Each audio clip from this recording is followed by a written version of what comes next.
Astronauts report at field void, T-minus 5 seconds. 4, 3, 2, 1. Welcome to Beyond the Launch, the podcast that explores what really happens after the deal is signed and the product goes live. Because real impact doesn't come from implementation alone. It comes from intentional, strategic customer success. Hosted by Ivan Whitaker, an experienced executive in sales, customer success, and implementations, including complex 911 and public safety implementations. This podcast goes beyond the launch to uncover what truly takes drive, adoption, measurable outcomes, and long-term success. Welcome to Beyond the Launch, brought to you from Utah Podcast Studio. Today's guest has spent his career doing something most people in this industry only talk about, actually closing the gap between what's possible in technology and what 911 agencies trust enough to put into operation. Reinhard Ekl is the COO and co-founder of Hyper, a technology company laser-focused on advancing innovation in 911 communications and public safety. His resume reads like a who's who of public safety tech, RapidSOS, RapidDeploy, ESO, and before any of that, he spent over a decade on the ground as a paramedic and EMS incident commander. This is not someone who learned 911 from a boardroom. He lived it. What sets Reinhard apart is where he operates at the intersection of bold innovation and hard-earned operational trust in an industry where agencies cannot afford to get it wrong. He has built a reputation on bringing technology to the table that emergency dispatchers, directors, and decision-makers actually adopt. Today's conversation is titled, Driving Adoption of Disruptive Technology and Not Overcoming Skepticism and Building Trust in Mission-Critical Environments. Reinhard, welcome to Beyond the Launch. Let's get into it. Great to be here today, Ivan. So happy to have you. There's a lot going on with you today, and we're going to get into a couple of icebreakers. That's how I start out every podcast episode. And so looking back at your career, what's a widely accepted belief about technology adoption in public safety that you think is completely wrong? Yeah, that's a great question. I think what I've learned over my career in different technology companies that disrupted the way things are is everybody thinks 911 is slow to adopt technology and is resistant to technology. And I did not find that to be true in any of the stations of my career. I've always found that agencies actually want to adopt new technology when it has a benefit to them. And when you get it right, when you find an issue that is, a burning platform where, somebody has a sense of urgency to do something about it. And if you have the right solution that fits into the operational environment, they can move really fast. And, I think the time when public safety innovation was a matter of 5-year replacement cycles, that's long over, right? I came in maybe at the tail end of that, but most of what I've done in the last 10 plus years, we have deployed things within weeks, right? And deploying something within weeks into an environment where there's a 24/7 operation and you have no tolerance for errors or for mistakes, that's lightning fast. And So I found that 911 agencies aren't slow to adopt technology. They're just careful and they're responsible because we want them to be. Absolutely, yes. I'm working with a company now that what we call grammar requests, which are records requests, they built where the AI can pull all of that information in quickly, and they built it in a matter of weeks, and we were just blown away. So I agree with you totally. This is the speed at which companies can actually, enhance technology. So I agree. And so the second icebreaker, if you could instantly solve one challenge facing 911 and public safety communications today, what would it be and why? Based on the work I've done over the last, 6 to 9 months with Hyper, I want to say it's staffing. Every 911 center I know has a staffing challenge of sorts, right? It's either a problem of not being able to find the right people, not being able to, hire them, train them, retain them, right? And it's this vicious cycle where you get people in, and because the environment is so stressful and everybody's overworked and there's so much, trauma and so much, there's so much going on in the center, and you don't really get breathing room to develop your people the right way. People just, revolving door, right? Which exacerbates that staffing challenge, right? So if I had a magic wand, I would solve the staffing challenge. And in a way, spoiler alert, we do have a magic wand, right? It's called Yes. AI, right? We can do a lot of things that help the people, right? It's really not about replacing the people. We can't even find enough people, right? So we need to help the Right. people we have and make sure that we help them the best we can. Yeah, and one of the things that I've done as a recent is I'm meeting with each of our employees to talk about that migration to AI. I did an analysis a couple of years ago where it showed that even at full capacity, we would still need an additional 25 FTEs. Mission Critical did a study that it was even more than that. And so, the AI that we're implementing, it would just fill the gap or void. We're never going to get to a point that it's going to totally solve the staffing issue. But at the same time, it will bring some relief. And so we're very excited about that. Yeah, and it's not just about having enough people, right? It's also about giving the people you have a chance to be at their best, right? You Yes. want them to show up for every call with, the sharpness, right? You want them Yes. to be empathetic. You want them to be exercising their best judgment. You want them to do critical thinking, right? Like all of the things that AI can't do anyway, right? So you Right. want them to be ready. And what I have found in, all these 911 centers I've been to, and it's been hundreds at this point in different Right. stages of my career, is it's always like baffling when you have these people take 911 calls that are really stressful and traumatic, right? And Right. they hang up the phone and, you think that, they need to catch a breath, right? They need to like think about what they just processed and, have a human moment to kind of, let the stress go. But no, the phone rings again, right?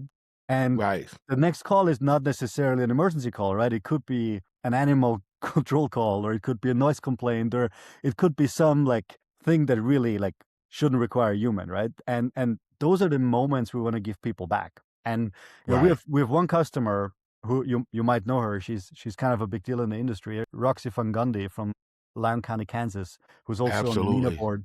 And Yep. she sometimes describes this almost as like the bus factor, right? You don't want your people to look at the end of the shift.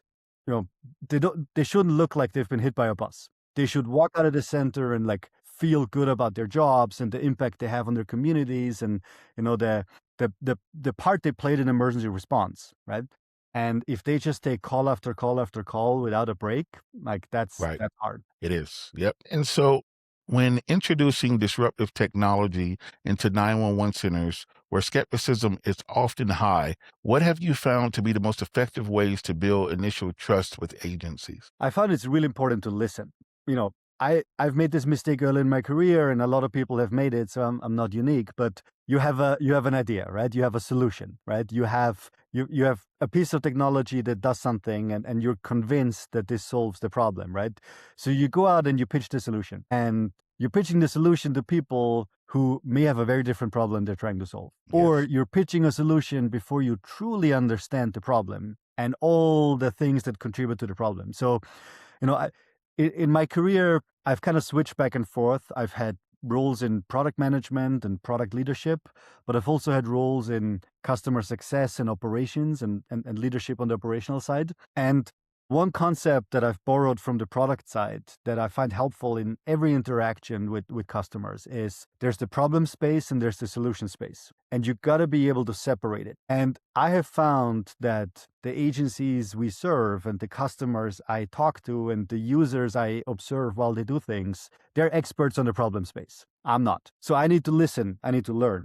But then on the solution side, right? On the solution space, I'm the technology guy. I work with developers. I've built a bunch of products. I've made a lot of mistakes that I've learned from, right? So I'm the expert on the solution side. So I can't expect the customer to give me the solution. That's my job. But I need to let the customer explain the problem to me. And I truly need to like dive deep into what's really the problem, right? So you can't have a shallow understanding. You've got to really dive deep into like, why, like ask it many more times. Yeah, I completely agree with you. I can't tell you how many conversations I've had as an executive director where vendors are pitching their technology and they're 45 minutes into the presentation and haven't asked one question about what our issues and challenges are. And if they would have, they probably would have been able to tailor the demo or the presentation to show how they solve those issues. And your team, they're doing that as well. Yeah. In a way, like I've been in emergency response for a long time, but my Right. introduction into 911 centers was really in that time solving the mobile location issue and, trying to figure out how can we crack this nut and, and frankly, like learning a lot along the way, right?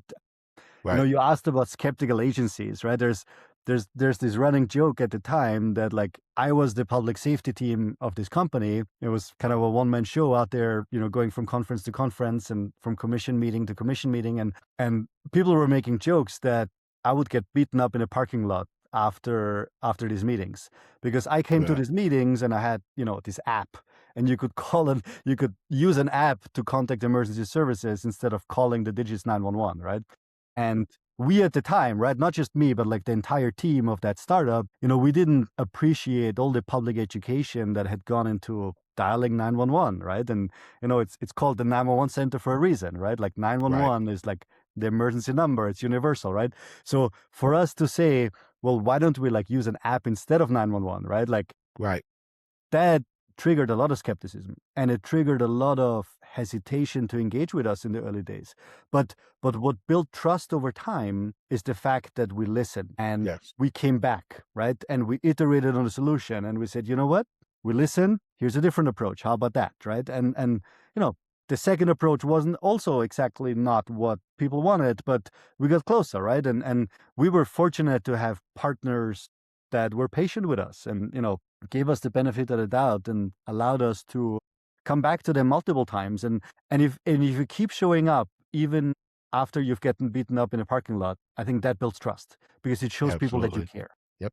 And so, how do you balance innovation with the operational realities of mission critical environments where reliability and consistency are non negotiable? Yeah, I mean, at Hyper, we have a few core values.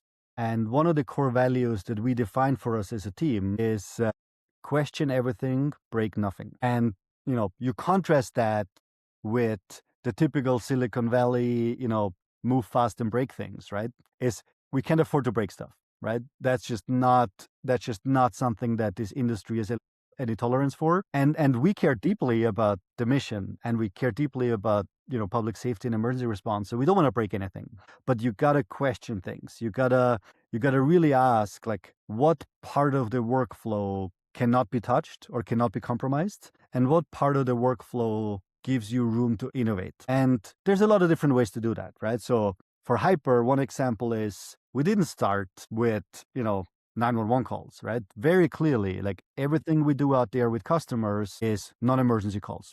That lowers the risk profile. It allows agencies to get to know us, to get to know the technology. It allows us to mature the technology. It allows us to kind of work our way towards the 911 center and have conversations around what the future looks like. You don't start with the most critical stuff, right? And another example of that would be, in the early days when I was working on location accuracy for mobile calls, it was a supplemental solution. You don't touch the call flow. You just provide additional information. And in the best case, somebody uses that information and it makes a difference. And we've seen so many examples now. It's kind of funny, right? Like 10 years ago, we were like so eager to get the first save, right? And now you Right. get like, I don't know how many a day, right? But that's the Right. best case. But the worst case is everything works like before and nobody even knew it was there. Right. And you got to look for these things where the risk profile is a little bit different. And everybody in public safety says, yeah, like mission critical systems, everything needs to be 5.9. And I get where that sentiment is coming from. But you got to distinguish what is mission critical and where can you introduce certain things that are new and novel, right? And you just got to work your way to it. Good stuff. And so, what role does customer success play in moving agencies from early skepticism to long term adoption and advocacy? For me, customer success plays an enormous role in innovating in public safety. And this is also part of a bigger paradigm shift in how technology is deployed. When I started in this industry, a lot of things were still on premise, right? You you buy a solution, and then maybe you have a maintenance fee for a few years, but like you buy a thing and then you have the thing. And when you work like that, customer success is not that critical. Like you get it live and then you set it and you forget it. And unless there's any critical patches or security things, like security updates, you don't really have to engage much. It just works. But then around the time that I got really involved in 911, we saw this paradigm shift towards software as a service or cloud or subscriptions, whatever you want to call it. And that's when customer success really started playing a role, because you had customers who had lower costs to switch. You had customers who had a choice of different systems where they didn't need to make a multi-million-dollar investment for a hardware procurement. They would just pay a subscription or a license fee or, whatever you want to call it. And if they didn't like what they wanted, or if they didn't get value out of what they bought, they would not renew it. And That's right. that introduces like this alignment where if you're good at customer success, right? If you as a vendor build a strong relationship with your customers where you align yourself to the value that your product is supposed to bring, then everybody wins, because the customer gets the value that they wanted and the vendor gets like the recurring, subscription, right? So it's a win-win scenario. But we're now in the middle of a new paradigm shift where in the SaaS world, customer success was all about adoption and utilization. And, are people using your product as like the proxy for, is it delivering value, right? And that was Right. never perfect, but it was a good approximation. Because if I look at the numbers and, I have all the analytics deployed and I can see every call taker, every dispatcher is logging into my product, X times a week, right? Okay, great. They're using it, they're clicking on it, right? I maybe don't see what they're doing because I'm not supposed to, but I can see that they're engaging. Great, right? That is not enough. In the world of AI, in the world of agentic AI especially, it's no longer about, do you open a software or do you log into a product? Because if you think about it, if the hyper AI agent does its job, nobody has to log in. The agent just takes the call and the call taker never sees it, right? So Right. I cannot use adoption and utilization of like logins or app actions as a success metric. I need to look at something much more important, which frankly we should have looked at all along, which is outcomes. So I Yes. need to understand what are the outcomes that the agency wants to achieve. And then I need to instrument for those outcomes. I need to look at and say, how do I measure whether this product is actually creating a return on investment? And in the case of non-emergency call agents like Hyper, there's a few metrics that we can look at. How many calls do we deflect? A call that doesn't have to be answered by a call taker in the comm center. How many calls are being resolved? So end-to-end, contained within the AI. Or how many minutes of talk time did I save, right? There's a few metrics we can do. And the beauty of instrumenting for outcomes is you can now have shared metrics. The vendor looks at the same metrics as the customer. And we can have a conversation around, is this working the way it's supposed to? So it gives you shared language that kind of eliminates this asymmetry that existed in the SaaS world, where one party was looking at numbers and the other party had no idea, right? And now we're much more aligned, which is exciting. Yes, very much so. And I'll tell you, everything that you're talking about on an outcomes perspective, it has far-reaching implications. One, for the citizen, because we want to make sure that what we're doing has positive outcomes for the citizen, but it also has outcomes for morale in the dispatch center, your downstream approvals as a director, executive director, or leader. You won't get support or financing for what you need to move forward. And so all of that is critical when we're looking at success factors and implementing technology. I have another question. Can you share some of those key lessons from implementations where initial resistance was very high, but ultimately resulted in strong adoption and measurable impact? Yeah, I mean, I'll have to say for Hyper, there was not a lot of resistance. Every agency that we've engaged with was really excited because I think we're hitting a nerve, right? There's a problem, there's a solution, people are excited. So I don't have a great example from that part of my career, but in the earlier days, I think I found that the skeptics, the people who were most critical in the beginning, have sometimes become the most vocal allies. And this goes back to the original point around, are you really listening? Are you trying to understand their concern deeply instead of just selling something, right? And this notion that you keep coming back to the well even though you get rejected, right? That builds trust. And there's a lot of things I like about public safety as an industry or as a profession. But one of the things I like the most is people are not shy to give you direct feedback. Like the people who work in public safety often have little patience for pleasantries and little patience for, small talk and making everybody feel warm and fuzzy. They see a problem, they call it, right? And that direct feedback, if you can take it, right? If you can like leave your ego aside and you actually listen to the feedback, just accelerates the cycles of getting better. And so, looking ahead, how should public safety leaders and technology providers think about change management as the pace of innovation in 911 continues to accelerate? The pace definitely accelerates. I've observed it myself, right? And it's not just in 911, it's everywhere, right? Like the technology evolution of the last few years like outpaces everything that has happened before, right? The exponential nature of technology innovation is exciting and scary at the same time, right? So the main advice I have for public safety leaders who are trying to like figure out how to deal with that is you got to get started. You don't have to do everything, right? But pick a problem and start, you don't have to start big, but you got to start, right? And it's the same. It's not just for 911 centers. It's not just for public safety technology. Like the pace of technology can be overwhelming for everybody, right? And I'm the technology guy, right? And 2 years ago, or maybe a year and a half ago, I had this moment of like, man, like AI is moving so fast. Am I keeping up, right? And there's different ways to deal with it, right? You can either say, man, like I'm so busy, I can't take the time to learn it. Or you make a strategic commitment to yourself and you realize how important this is and you got to get in there, right? And Right. this is a big part of, why I joined the founding team at Hyper is to really like work on AI all day, every day, because the power that it unlocks, right, is just, the more time you spend with it, the more you realize how many things are going to change. And they're going to change whether I'm involved or not, right? I think I'm humble enough to recognize that if I don't bring AI innovation to the 911 center, a lot of other people will, right? And we've had smart people on your podcast. I know, like, I'm friends with several people that have been on and, are on Right. the lineup, right? Great people, but I want to shape it, right? If AI is coming and if AI is making a difference, right? Like, I feel this desire to make a difference. I want to be part of it.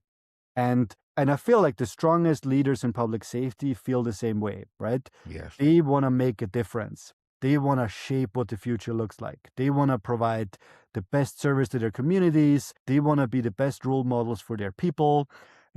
They want to skate to where the puck is going, right? And in order to do that, you just gotta learn by doing, right? There's no playbook.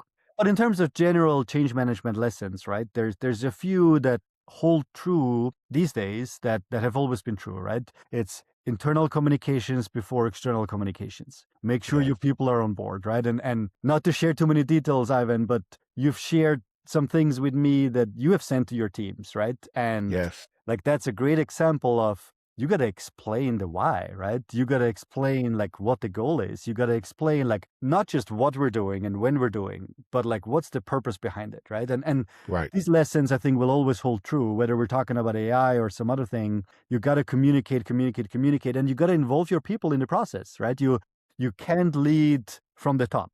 You got to find your champions, you got to find your change agents, and you got to find the people who also, from your experience and assessment of their personalities, could be your biggest friend or your worst enemy, right? And it's Right. up to you to convince them, right? You got to enlist them in the effort and find a way to make them part of the team. And once you do that, like change happens. In your take just now, one of the things that you said that I think was very strong was get in the game. I'm fortunate to have conversations every day with just some outstanding leaders across the country. And one of the things that I've been talking about is, some of them say we're technology fatigued. And when I get underneath the conversation, what they are really is implementation fatigued, right?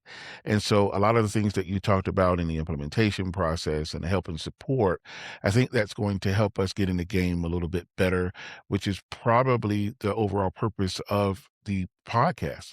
And so I really enjoyed your take on that. And again, one of the things that we need to know, and I'm talking to directors out there right now, is our role is changing to where it used to be being status quo was okay. Now we're having to step out the bow and figure out things like how do we generate revenue in some cases, how do we generate funding to be able to move these things forward because the demands of the citizens are changing and they're changing quickly. With that being said, I do have another question for you, and that is if you could leave public safety leaders, technology providers, and frontline telecommunicators with one message about embracing innovation while maintaining trust, what would it be? It's a great question. It's a great question. I think it all comes back to answering the call and making sure that when somebody needs help, your people are ready. Your people are the best version of themselves. They have the tools, but they also have the space and the mindset and the environment where they can excel. And we've talked so much in the industry about the role of the 911 telecommunicator as a first responder, right? There's been this whole movement about reclassification. Right. And everybody in the 911 industry now, is supportive of that reclassification. And we talk about 911 telecommunicators as first responders. Yet, a lot of 911 telecommunicators are burdened by administrative tasks. They're taking calls that are not emergencies. They're data entry clerks to enter data into a system. And really, it's 2026, and the tools exist to remove that part of the work from their portfolio. Why are we not doing it? Right? Why are we not doing it at scale? Because we all believe in the mission, right? And the mission doesn't change, right? The tools change, the technology changes, right? The software vendors may change, but the mission doesn't change. How do we align our people with the mission and remove the noise, right? And one of the themes as I was exploring, when I joined Hyper and I talked to customers, right? We try to quantify the impact, and we talked about metrics, we talked about deflection and time saved and, like all of these things. One thing that is really hard to measure, but you can feel it, is how the floor feels. You walk into a comm center and you can kind of sense like the operational tempo, if you want to use like a technical term. You can feel like, is there a lot going on or is it kind of more relaxed, right? And I'm not going to say the Q word, but like everybody's kind of thinking about it, right?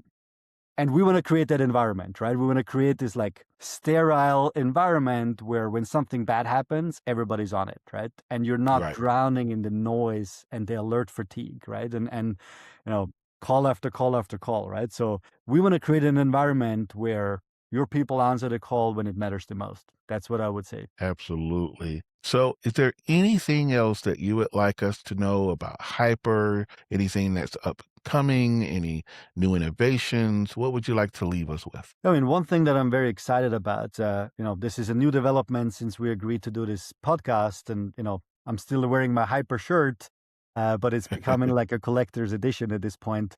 Hyper is now part of Motorola Solutions. We joined a larger team. We joined a leading company that has an enormous footprint and a track record of innovation and technology leadership. And I'm reunited with a lot of people I used to work for in the past and work with in the past. And, it's exciting because it allows us to scale our footprint, right? It's an opportunity to take what we've built and bring it to a bigger audience, but also integrate it even more closely with the workflows and tools that people already use. So it's early in our time at Motorola Solutions, but, very positive signals so far and lots of excitements. And, I think an opportunity to work with more agencies and make a difference on a bigger scale, which is what this is all about. Reinhard Ekl, everyone, of Hyper, a innovator, a longtime leader in the public safety space. We're so happy to have you in this space. Keep innovating, keep driving, and we're looking forward to conversations in the future. Likewise. Well, thank you so much for having me, Ivan. It's been fun, and I'm sure we'll have a lot to talk about in the coming months, and we'll do some great work together. Absolutely. Thank you. Thanks.